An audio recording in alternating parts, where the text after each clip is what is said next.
تو اب میں کچھ کویسچنز کرتا ہوں. پیسہ آپ کے ذہن پر اور آپ کے دل پر کتنا سوار ہے؟ اگر یہ سوال آپ سے کیا جائے کہ آپ کے دل پر، آپ کے ذہن پر پیسہ کتنا سوار ہے، اور پھر یہ سوال آپ کے گھر والوں سے کیا جائے، آپ کے بچوں سے کیا جائے، آپ کے دوستوں سے کیا جائے، آپ کی زندگی میں پیسے کا مقام کیا ہے؟ پیسہ آپ کا مقصد ہے یا پیسہ کسی مقصد سے پہنچنے کا انتظام ہے؟ یعنی کسی مقصد کے حصول کے جو انتظامات کیے جا سکتے ہیں ان میں سے چھوٹے درجے کے انتظام کو پیسہ کہتے ہیں، بڑے درجے کے انتظام کو علم اور عقل کہتے ہیں. یہ بات سمجھ آ رہی؟ یعنی پیسہ مقصد ہے یا پیسہ ذریعہ ہے، یعنی مین ہے یا اینڈ ہے. پھر اسی طرح آپ کا سینس آف آئی ایمنیس پیسے کے ساتھ کتنا اٹیچڈ ہے، یعنی what is it that makes you feel important. آپ کو اپنے آپ کو اہم سمجھنے کی اگر کوئی وجہ آپ کے پاس ہے تو کیا وہ وجہ پیسہ اور مال ہے یا کچھ اور ہے؟ اپنے آپ کو اہم سمجھنے کی وجہ کیا ہے؟ یہ بہت اہم سوال ہے.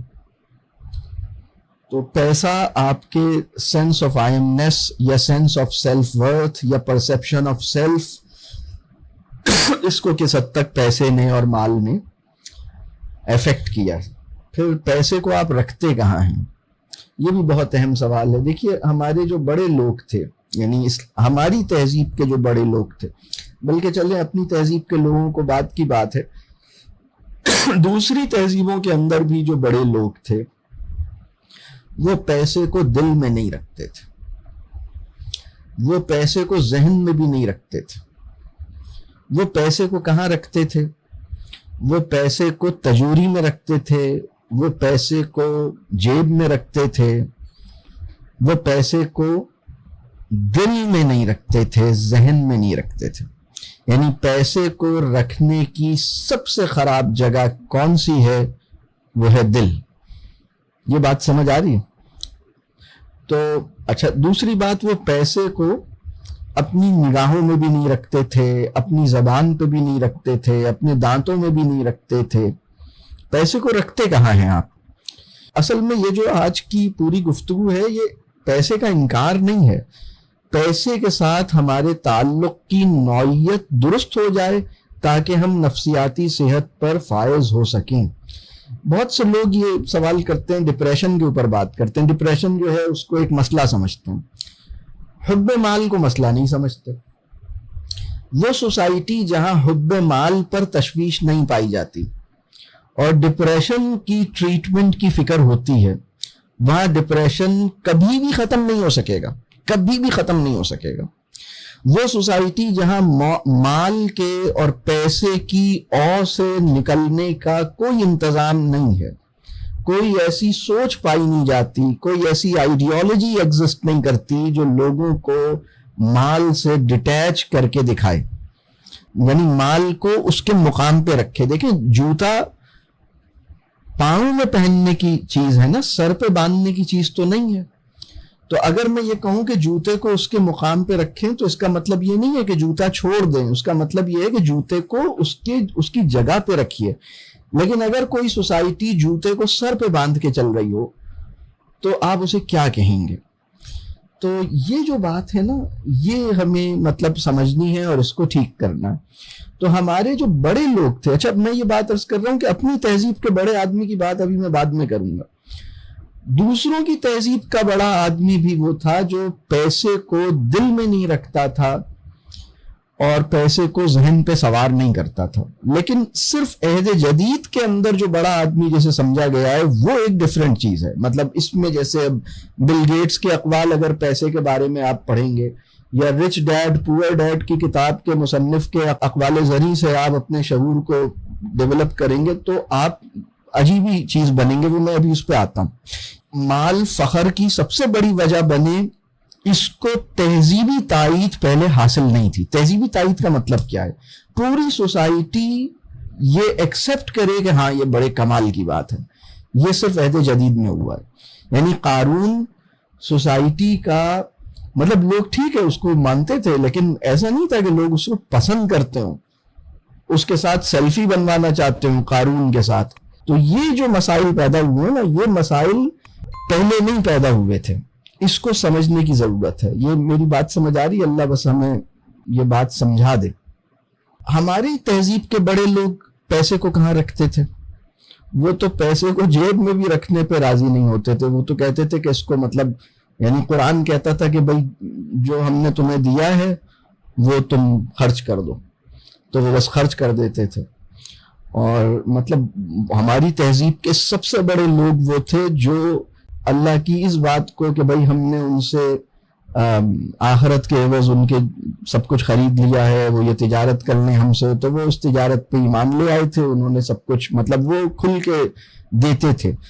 جیب میں رکھنے کو بھی کوئی بہت فخر کی بات نہیں سمجھتے تھے. تو مال کو رکھنا کہاں ہے, یہ بہت اہم بات ہے. مال کو جیب میں رکھنا ہے, مال کو زبان پہ رکھنے کا مطلب یہ ہے کہ زبان پہ اس کا ذکر ہوتا رہے.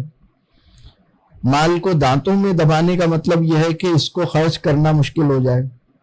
مال کو ذہن میں رکھنے کا مطلب یہ ہے کہ مائنڈ ہر وقت آکیوپائیڈ رہے, اور جس سے بھی مل رہے ہیں تو اس کے ساتھ پریزنس آف مائنڈ مشکل ہو گیا ہے, اس لیے کہ ذہن پہ ہر وقت حساب کتاب چل رہا ہے, اور نماز کی رکعتیں بھول جاتے ہیں, سجدوں میں کیا پڑھنا ہے وہ ذہن سے نکل جاتا ہے. ایک ایبسنٹ مائنڈڈنس ہے جو زندگی پہ چھائی ہوئی ہے, اور نمازوں میں بھی وہ نظر آتی ہے. ہر چیز میں مطلب اپنے محبوب سے ملتے ہوئے بھی اس کی شکل میں قائد اعظم نظر آنے لگتے ہیں, اس کی شکل میں کچھ اور نظر آنے لگتا ہے. وہ قائد اعظم یعنی کیوں میں کہہ رہا ہوں, وہ میرا خیال ہے سمجھ رہے ہیں آپ لوگ.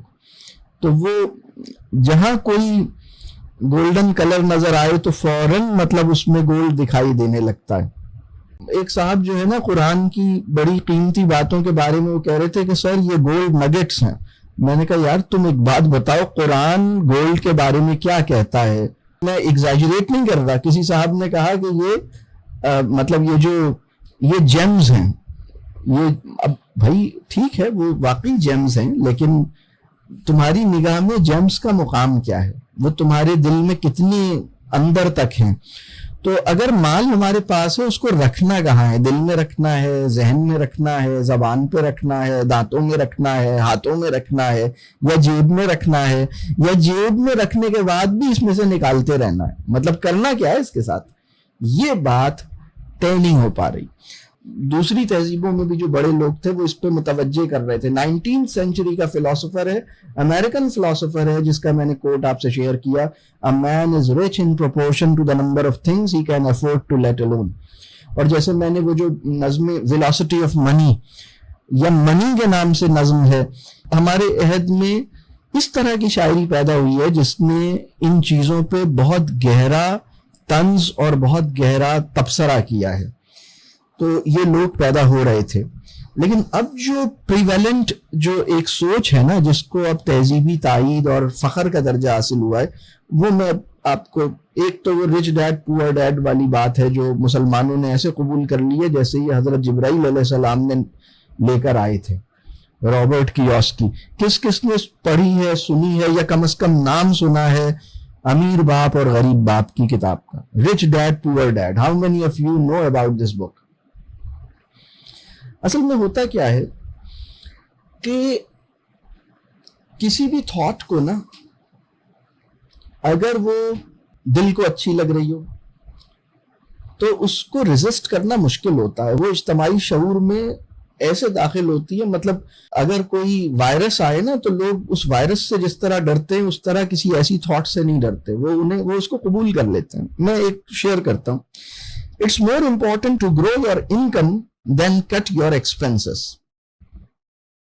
یہ جملہ rich dad poor dad کا ہے. It's more important to grow your income than cut your expenses.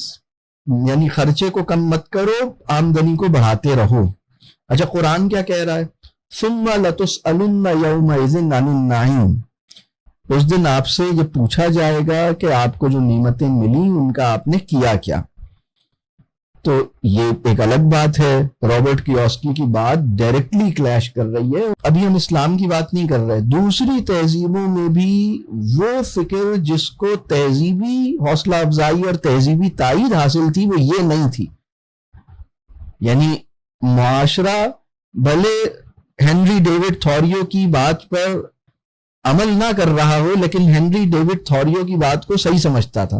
Ralph Waldo Emerson ایسی باتیں کر رہا تھا, لوگ اس کی بات کو نہ مان رہے ہوں لیکن اس کو صحیح سمجھتے تھے.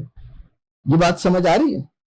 مولوی صاحب کی بہت سی باتوں کو صحیح سمجھتے تھے جب تک وہ یہ والی بات, مطلب جس زمانے میں وہ زہد کی اور فقر کی بات کرتے تھے, وہ یعنی سوسائٹی اس پہ عمل نہ کرے وہ ایک الگ بات ہے, لیکن سوسائٹی زہد کو, فقر کو اور مال سے بے رغبتی کو مطلب یہ ایکسپٹ کرتی ہے کہ ہاں یہ بڑے لوگ ہیں جن کے دل میں مال کی محبت نہیں ہے. یہ بات سمجھ آ رہی؟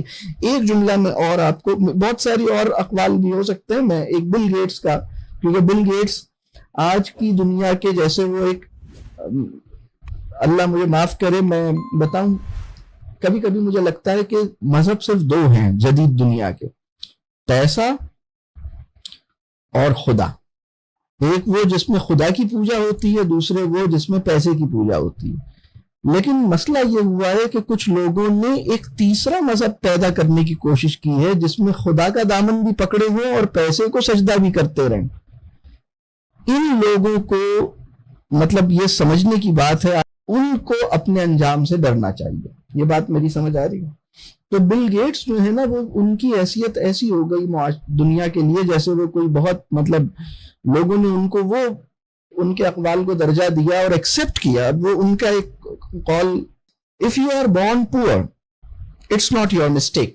اچھا, یہ بہت سے لوگوں نے سنا ہوگا, بل گیٹس کو کون نہیں جانتا. if you are born poor it's not your mistake, but if you die poor it's your mistake.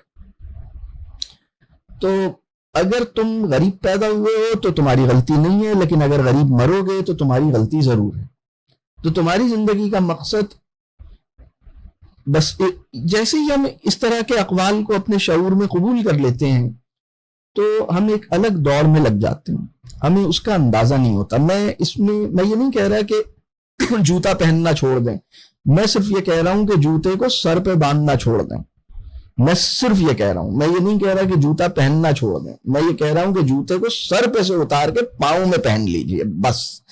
آج کی پوری گفتگو کا حاصل یہ ہے کہ مال کے ساتھ اپنے تعلق کی نوعیت کو اللہ کرے کہ میں بھی اور آپ بھی کم از کم پہلے مرحلے پہ شعور کی سطح پر صحیح اس کو ڈیفائن کر سکیں, اس کو صحیح مقام پہ صحیح جگہ پہ رکھ سکیں, اور اللہ کرے ہمارے نفسیاتی احوال اور ہمارا عمل اور ہمارا طرز زندگی اور ہمارا منہج زندگی, ہماری جد و جہد زندگی, اس کے اندر بھی یہ بالکل ٹھیک ہو جائے, اللہ کرے. تو یہ دعا ہمیں کرنی چاہیے.